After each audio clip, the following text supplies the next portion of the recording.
1979-80 সালের মাঝামাঝি সময়ের ছবি এটি। কক্সবাজারের পিএমখালী এলাকায় পাতিলি মাছুয়াখালী খাল খনন উদ্বোধন করেছিলেন শহীদ রাষ্ট্রপতি জিয়াউর রহমান। প্রায় 47 বছর পর বাবার স্মৃতি বিজড়িত এই খালেরই পুনঃখনন কাজের উদ্বোধন করবেন প্রধানমন্ত্রী। এ উপলক্ষে সম্প্রতি ওই খাল এলাকা পরিদর্শন করেন স্থানীয় সংসদ সদস্য।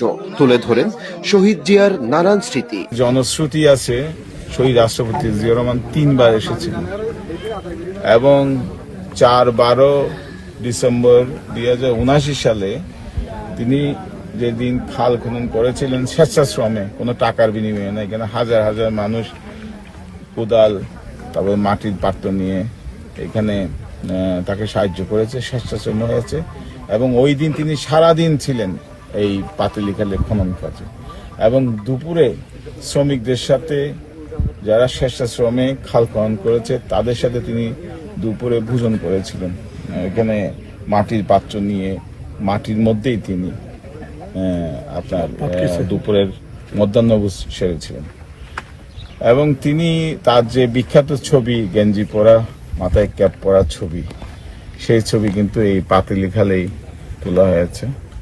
আর দ্বিতীয়ত তিনি এখানে খেজুর গাছ রোপণ করেছিলেন, এই যে তার স্মৃতি বিজড়িত খেজুর গাছগুলো এখনো রয়ে গেছে। দীর্ঘদিন খননের অভাবে 8 কিলোমিটার দৈর্ঘ্যের এ পাতিলি খালটির বেশিরভাগ অংশ ভরাট হয়ে গেছে। এতে সেচ সুবিধা থেকে বঞ্চিত হচ্ছেন খালের আশপাশের এলাকার হাজারো কৃষক। এমনকি বর্ষাকালে পানি নিষ্কাশন ব্যাহত হচ্ছে ওই এলাকায়। তাই খালটি পুনঃখননে নতুন করে স্বপ্ন বুনছেন সেখানকার মানুষ। আন্ডারা ছিল 55 জন, অন্য লোক ছিল 1000 জন। তো জিওর রহমান যখন মেডিসিন সাত ঘুরি জিওর রহমানে মেডি খাচ্ছে মেডি খারাপ পারি চলে আর বাকি দিই। খালটা খনন করার আগে এখানে খুবই খরা চলছিল, মানুষ কোনো চাষাবাদ করতে পারেনি, মানুষ খুব দুঃখ দুর্দশায় ছিল। এই খালটি খনন করে আমাদের পিএমখালীর এবং রামতানার কিছু অংশের জমি যেখানে চাষ করার সুযোগ করে দিয়েছিল।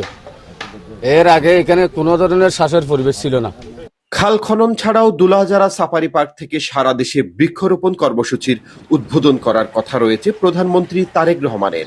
এছাড়াও মাতামুহুরী উপজেলা ও পেকুয়া পৌরসভার ভিত্তিপ্রস্তর স্থাপন এবং সেখানে জুলাই যোদ্ধা শহীদ ওয়াসিমের কবর জিয়ারত শেষে চকরিয়ায় জনসভায় অংশগ্রহণ করার কথা রয়েছে তার।